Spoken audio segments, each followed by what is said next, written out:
Hi friends, welcome to Tamil flavours. இன்னைக்கு நம்ம mutton egg கொத்து பரோட்டா எப்படி செய்யறதுன்னு பார்க்கலாம். இப்போ தேவையான பொருட்கள் பார்த்துடலாம். ஒரு 2 பெரிய வெங்காயத்தை நீட்டா கட் பண்ணி வச்சிருக்கேன். ஒரு 2 சின்ன சைஸ் தக்காளி கட் பண்ணி வச்சிருக்கேன்.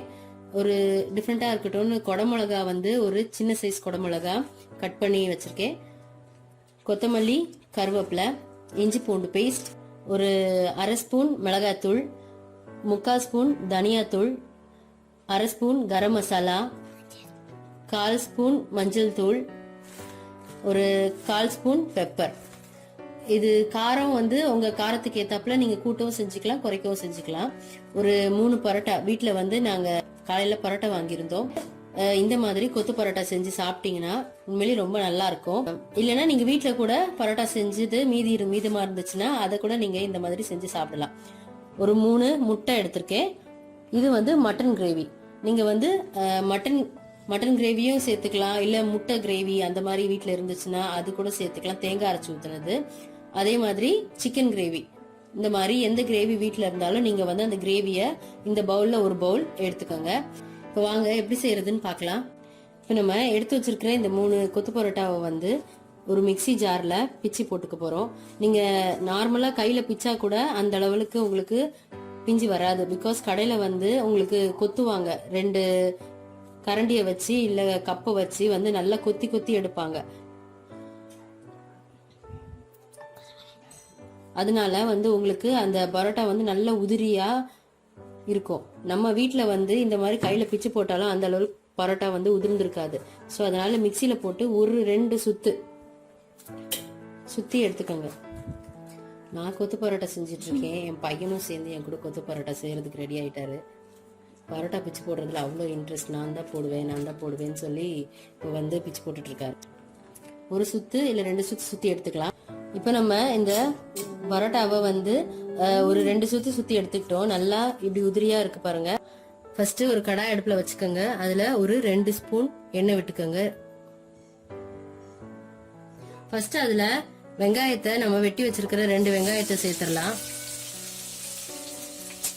சேர்த்துட்டு வெங்காயம் நல்லா வதங்கட்டும்.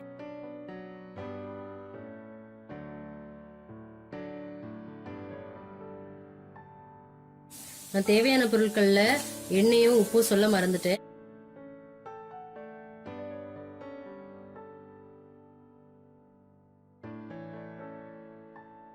இந்த வெங்காயம் வதங்குறதுக்கு தேவையான அளவு உப்பு சேர்த்துக்கலாம். உப்பு பார்த்து சேர்த்துக்கோங்க. நம்ம கிரேவி ஊத்த போறதுனால கிரேவிலயுமே உப்பு, இஞ்சி பூண்டு பேஸ்ட் எல்லாமே இருக்கும். ஸோ அது எல்லாமே அளவு கொஞ்சம் கம்மியாவே. அதனாலதான் நான் காரமும் ரொம்ப அதிகமா எடுக்கல. எல்லாமே கொஞ்சமா 1/2 ஸ்பூன் மிளகாத்தூள், 1/2 ஸ்பூன் கரம் மசாலா அந்த மாதிரி எடுத்திருக்கேன்.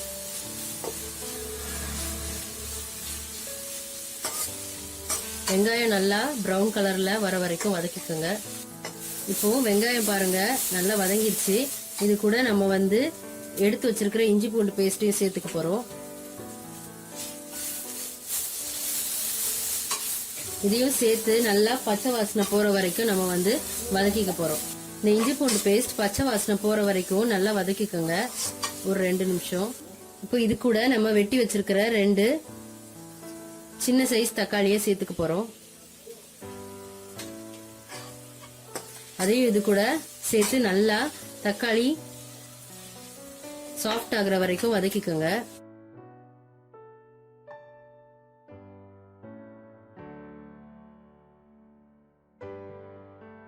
இது கூட ஒரு கீத்து கருவேப்பிலை. தக்காளி நல்லா மசிஞ்சு வதங்கி வரணும், அது வரைக்கும் நல்லா வதக்கிக்கோங்க. இப்போ நம்ம சேர்த்திருந்த தக்காளியும் நல்லா சாஃப்டா வதங்கி மசிஞ்சிருச்சு. இது கூட நம்ம எடுத்து வச்சிருக்கிற மசாலா பொருட்கள் இது எல்லாத்தையுமே நம்ம சேர்த்துக்க போறோம்.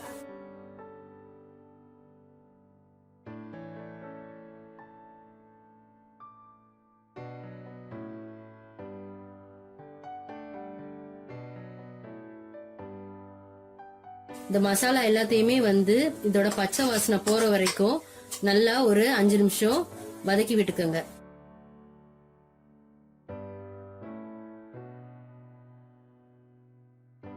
மசாலாவெல்லாம் சேர்த்துட்டு ஒரு 5 நிமிஷம் நல்லாவே நம்ம வதக்கிட்டோம்.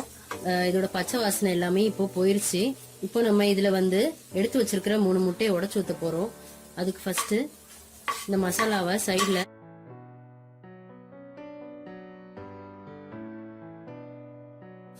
இந்த மாதிரி ஒதுக்கி விட்டுக்கோங்க. ஒதுக்கி விட்டுட்டு ஒரு 2 ஸ்பூன் எண்ணெய் விட்டுக்கோங்க.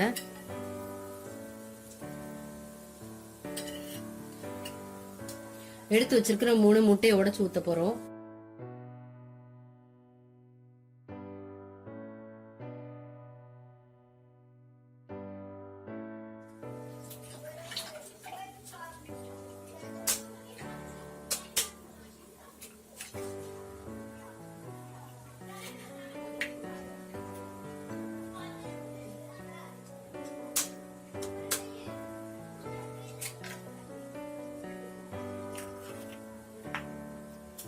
எடுத்து வச்சிருக்கிற 3 முட்டையையும் நம்ம வந்து உடைச்சு ஊத்தியாச்சு.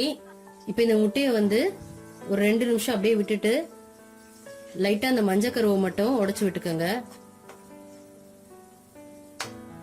முட்டைய வந்து ஒரு 2 நிமிஷம் கழிச்சு இந்த மாதிரி கிண்டி விட்டீங்கன்னா உங்களுக்கு கொஞ்சம் பெரிய பெரிய பீசஸா வாயில கடிப்படுற மாதிரி இருக்கும். நீங்க இப்போ உடைச்சு ஊத்துன உடனே கிண்டிட்டீங்கன்னா ரொம்ப பொடி பொடி ஆயிரும் முட்டை. பாருங்க, உங்களுக்கு தெரியும் இந்த முட்டை வந்து கொஞ்சம் பெரிய பெரிய பீசஸா நமக்கு கிடைக்கும். ஸோ இப்போ இந்த ஸ்டேஜுக்கு அப்புறம் நம்ம வந்து வெட்டி வச்சிருக்கிற குடமிளகா, இந்த குடமிளகாவை லாஸ்ட்ல சேர்த்துக்க போறோம். குடமிளகா வந்து ரொம்ப சீக்கிரமா வெந்துடும், அதனால நான் கடைசியா சேர்க்கிறேன். குடமிளகாவையும் சேர்த்துட்டு நல்லா வதக்கிக்க போறோம்.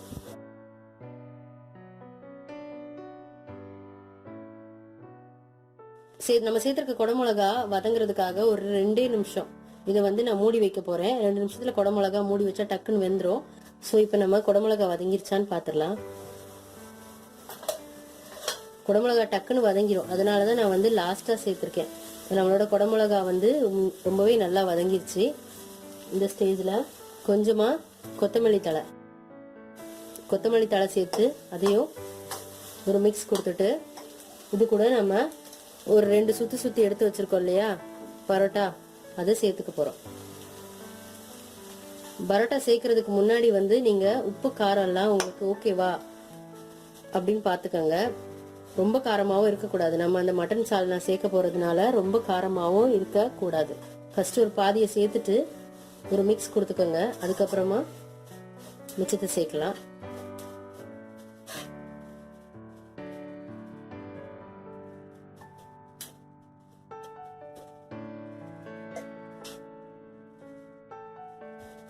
நம்ம பரோட்டாவை சேர்த்தாச்சு. இதை நல்லா வந்து நம்ம இது கூட கலந்து விட்டுக்க போறோம்.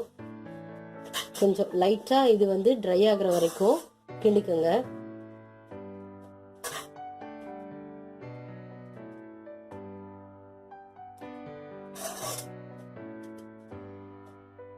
ஸோ ஃபைனலி இதுல வந்து நம்ம எடுத்து வச்சிருக்கிற மட்டன் சால்னா வந்து சேர்த்துக்க போறோம். இந்த மட்டன் பீசஸ் வந்து எலும்பில்லாத பீஸா பார்த்து நீங்க இந்த மாதிரி பிச்சு அப்படியே முழுசா போட வேண்டாம்.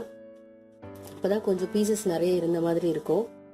ஸோ இந்த மாதிரி இந்த பீசஸ் எல்லாமே பிச்சு போட்டுக்கோங்க.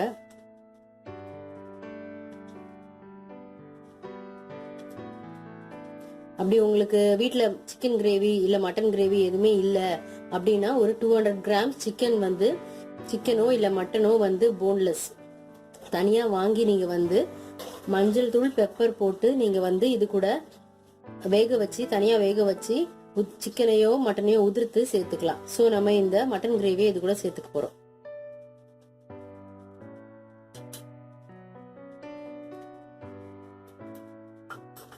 நீங்க எடுக்கிற பரோட்டாவோட அளவை பொறுத்து தான் நீங்க வந்து கிரேவி சேர்க்கறது. நீங்க வந்து நிறைய பரோட்டா ஒரு 5-6 பரோட்டா எடுக்கிறீங்கன்னா கிரேவி கொஞ்சம் கூடவே சேர்த்துக்கோங்க. மசாலா பொருட்களும் அதிகப்படுத்திக்கோங்க. கிரேவி சேர்த்ததுக்கு அப்புறமா ஒரு 2 நிமிஷம் இதை வந்து கிண்டி கொடுங்க.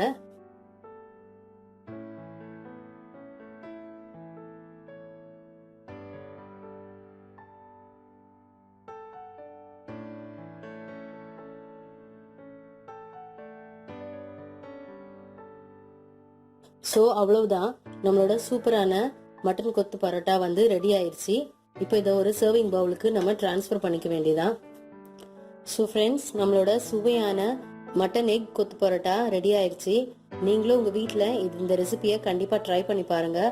ட்ரை பண்ணி பார்த்துட்டு உங்களோட கமெண்ட்ஸை ஷேர் பண்ணுங்கள். எங்களோட சேனலை சப்ஸ்கிரைப் பண்ணுங்கள். உங்கள் வீட்டில் எல்லாருக்கும் இதை செஞ்சு கொடுத்து எல்லாரும் ஹாப்பியாக என்ஜாய் பண்ணுங்கள். தொடர்ந்து எங்களோட சேனலுக்கு சப்போர்ட் பண்ணுங்கள். ஸோ தேங்க்யூ ஃபார் வாட்சிங்.